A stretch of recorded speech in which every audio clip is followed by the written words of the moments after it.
finally guys বহুত দিনৰ পৰা ৱেইট কৰি থকা এটা একদম এক্সাইটমেণ্ট মুমেণ্ট আহি গ'ল আৰু দেখিছে নহয় মই আহি পালোঁ মানে ঘৰত তো মুমেণ্টটো গম পাইছে অলৰেডি থাম্বনেল দেখি তো একদম ফুল এই ভাবিয়ে মানে একদম कुछ ज़्यादा ही एक्साइटेड हो जाती हूँ तो हाय हेलो गाइस आशा करती हूँ आप सब कुशल मंगल हो আৰু মই আহিছোঁ ঘৰলৈ কাৰণ ভণ্টিৰ ডেলিভাৰী টাইম আহি গ'ল তো সেইটো কাৰণে আজি ভণ্টিৰ বাৰ্থডেও হয় তাতে আকৌ ডেলিভাৰী সেম ডেটে হৈ যাব মাক আৰু সন্তানটি তো মই একদম ৰেডি হৈ গ'লোঁ ৰাতিপুৱা 5টা বজাতে পালোহি এতিয়া একদম ৰেডি হস্পিটেল যাওঁ ভণ্টি অলৰেডি মানে সেইফালৰ পৰা আহিলে চাগে আমি এতিয়া ঘৰৰ পৰা যাওঁ আৰু আপোনালোকক দেখাই আছোঁ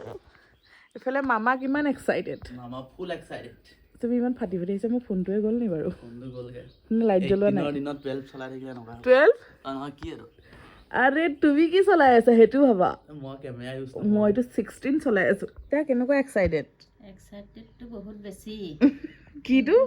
এক্সাইটেডটো বহুত বেছি কিন্তু ভয়ো লাগি আছে ধুনীয়াকৈ সাজি কাচি ওলাইছোঁ বেয়া কেলে লাগিছে আকৌ ছোৱালীজনীয়ে কষ্ট পাব বুলি নাপায় আজিকালি ডক্তৰৰ কামাল বহুত বেলেগ আঙুলি কাটিলে মা এইটো কৈ দিওঁ নি এইটো কি বুলি কয় হেণ্ডি প্লাছৰ ৰহস্যটো এইটো বেলেগ এটা ক'ব লাগিব চিকতাৰ মানে সীমা থাকে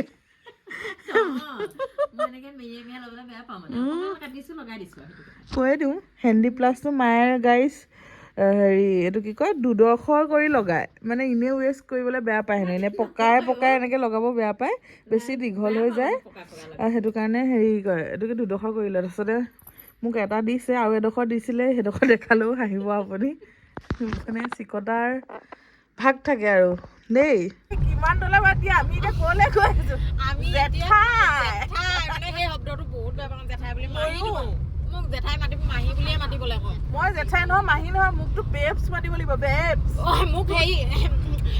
কুকি বুলি মাতো নামকাহি মাতিব দিম মই ল'ৰাটোক মা বুলি মাতি নামাতে মোক এয়া আমাৰ দোস্তি নিভাই আছে বিয়াটো নিভাইছে ইয়াতো নিভাইছে হেল্ল' মই মানুহ তুলি আছো বোলে তোমাৰ ওলাই হ'ল নেকি গৈ আছো আমি ফুল এক্সাইটেড মানে ভাবিয়ে আৰু বেছি এক্সাইটেড হৈ গৈছোঁ আৰু আহি পাই গ'লি হস্পিটেল আৰু ইমানে কোইনচিডেণ্ট মায়ে যোনটো ৰুমত অপাৰেশ্যন কৰি আছিলে সেইটো ৰুমতে আমাক মামাঠি এইফালে চেলাইন লগাই দিলে নে বাৰ্থডে দিনাই কি হ'ব সেইখন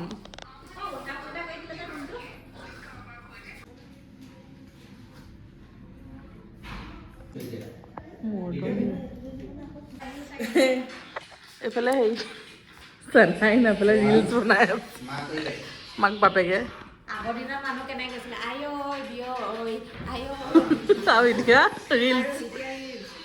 কিমান উন্নতি হৈছে দেশ কিমান উন্নতি হৈছে জয় আই অসম আৰু মই ইয়াত এটা ব্লাড গৰম কৰি আছোঁ একদম আহি পেলাই দিছিলোঁ পেকেট ব্লাড মই এতিয়া পেটত মানুহৰ বোলে গাত লাগি গৰম কৰাটো গৰম লাগে বোলে আমি ভাবিছিলোঁ গৰম কৰিব লাগে ক'ৰবাত উতলাব লাগে চাগে কিন্তু নহয় মই পেটত বোলে গৰম কৰি আছোঁ ব্লাড যোনটো চব পূৰা উলুঙত ৰখি আছোঁ দেখাই দিয়া আমাৰ ভণ্টি কাপোৰো সলাই ল'লে মাজতে ৰিলছ বনাবলৈ क्या करूँ भाई रे कुछ कुछ होता है চলিটি পাৰ্চেলো ইয়ালৈ লৈ আহিছে পাৰ্চেল খুলি আছে মাকে বেবী বস্তুৱে হ'বলা পূৰা ৰেডি হৈ গ'ল যাবলৈ আমাৰ ছোৱালী